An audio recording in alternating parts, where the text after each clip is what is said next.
ప్రభునామమునకు ఘనత కలుగును గాక. ఆమోసు గ్రంథము 8వ అధ్యాయము 11వ వాక్యము మనం చదువుకున్నాము.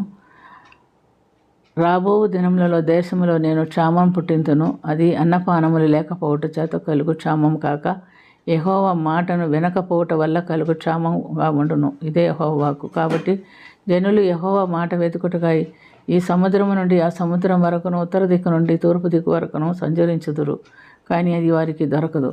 ప్రియమైనటువంటి దేవునిలారా, వాక్యానికి క్షామము అనగా కరువు కలుగుతుందనే మాట మనం ఇక్కడ గమనిస్తున్నాం.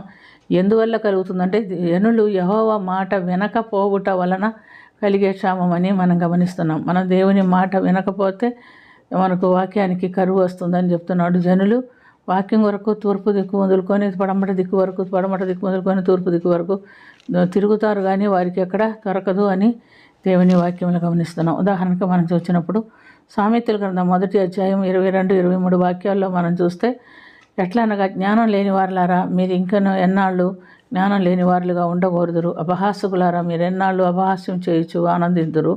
బుద్ధిహీనులారా మీరెన్నాళ్ళు జ్ఞానమును అసహించుకుందురు అని దేవుడు అడుగుచున్నాడు. దేవుడు మనల్ని పిలిచినప్పుడు ఆయన మాట వినకపోతే, ఆయన మాటకు లోబడకపోతే, ఆయన గద్దించినప్పుడు గద్దింపునకు లోబడకపోతే దేవుని ఉగ్రత మన మీదకి వచ్చును. 2వ దినవృత్తాంత గ్రంథం 36వ అధ్యాయం 15 నుండి 21 వరకు మనం చూసినప్పుడు దేవుని తల ప్రజలను ఎంతగానో ప్రేమించి తన జనులకు ఆయన తన నివాస స్థలమందు తన జనులందు కటాక్షం ఉంచిన వాడై వారి వద్దకు ఆయన తన దూతల ద్వారా వర్తమానం పంపించాను. పెందల కన్నులేసి ప్రవక్తలను దేవ సేవకులను పంపించినప్పటికీ వారు దూతలను ఎగతాళి చేయొచ్చు, ఆయన వాక్యమును తృణీకరించి ఆయన ప్రవక్తలను హింసిస్తూ రాగా దేవుని కోపము ఆయన నివారింప శక్యంగా దేవుని కోపం వారి మీదకి వచ్చింది. అందుకని దేవుడు వారిని శత్రువుల చేతికి అప్పగించినట్లుగా మనం చూస్తున్నాం.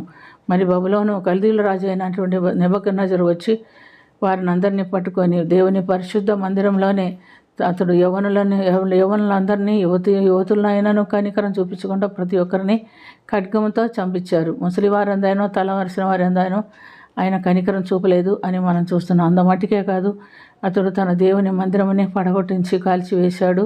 దేవుని మందిరంలో ఉన్న శ్రేష్టమైనటువంటి ప్రతి వస్తువులను ఆయన తీసుకొని వెళ్ళినట్లుగా మనం చూస్తున్నాం. కాబట్టి ప్రియమైనటువంటి దేవునిలారా, మరి బబులోను వారు యెరూషలేము ప్రాకారమును పడగొట్టి దాని యొక్క నగరులన్నిటినీ కాల్చివేసి దానిలో ప్రశస్తమైన వస్తువులన్నిటినీ కాల్చివేసిరి అని చూస్తున్నాం. ఖడ్గం చేత తప్పించుకొనిన వారిని ఆయన బబులోనికి బానిసలుగా కొనిపోబడినట్టుగా చూస్తున్నాం. అక్కడ 70 సంవత్సరాలు బానిసలుగా ఉంటున్నారు. ఈ సమయంలో వారికి వాక్యం లేదు, దేవుని సహవాసం లేదు, ప్రార్థన లేదు. వారు వాక్యానికి కరువుబడి ఎంతగానో విలపిస్తున్నట్టుగాను, తప్పించుకొని ఎక్కడికి పారిపోలేని పరిస్థితిలో ఖైదీలుగా ఉంటున్నట్టుగాను మనం గమనిస్తున్నాం. కాబట్టి ఈ దినం మనకు ఎంతగానో దేవుని వాక్యం అందుబాటులో ఉంది. ఎక్కడికి వెళ్ళినా మనం దేవుని బిడ్డలము, దేవుని వాక్యం వినాలి, సహవాసంలో కలుసుకోవాలని చూస్తే చిన్న మందిరమైనా ప్రతి పల్లెటూరులో కూడా అనేకమైన మందిరాలు మనం చూస్తున్నాం. ఇది మనకు వాక్యం దొరికే సమయం. ఇప్పుడు మనం నిర్లక్ష్యం చేస్తే ఒకవేళ దేవుని కోపము, దేవుని ఉగ్రత మన మీదకి వస్తే మనకు వాక్యానికి కరువు వచ్చే కాలం వస్తుందేమో. ప్రియమైనటువంటి దేవునిలారా, కనుక ఇక్కడ మనం వాక్యం చదువుకోవచ్చు, వాక్య సహవాసములకు వెళ్ళవచ్చు, ప్రార్థన చేసుకోవచ్చు. ఎలాంటి ఆటంకం లేనటువంటి కాలంలో మనం ఉంటున్నాము. రాబో కాలం అన్నారు. కాబట్టి ఒకవేళ ఈ వాక్యానికి కరువు వచ్చే కాలం వస్తుందేమో, ఎంతో జాగ్రత్తగా ఇప్పుడే యెహోవా మీకు దొరుకు కాలంలోనే ఆయన్ని వేడుకొనుడి, ఆయన సమీపం ఉండగానే ఆయన వేడుకొనుడి అని దేవుడు చెప్పున్నాడు. కనుక మనకిప్పుడు ఆయన దొరికే కాలము, ఆయన వేడుకొని ఆయన రక్షణ పొంది ఆయన రాజ్యానికి మనం వారసులు అన్నట్లుగా మనల్ని మనం సిద్ధపరచుకుందాం. దేవుని కృప కొరకు ప్రార్థన చేస్తాం.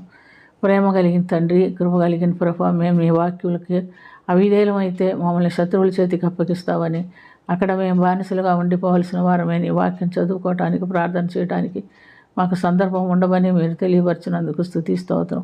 కాబట్టి అలాంటి దినాలు మాకు రాకమునుపే మేము నిన్ను ఆరాధించి, స్తుతించి, మహింపరిచి నీ ప్రియబిడ్డలుగా ఈ లోకంలో జీవించడానికి మాకందరికీ సమయం దయచేయమని, కృప చూపించమని యేసుక్రీస్తు పుణ్యనామమున మిక్కిలి వినయంతో అడిగి వేడుకొనుచున్నాము తండ్రి.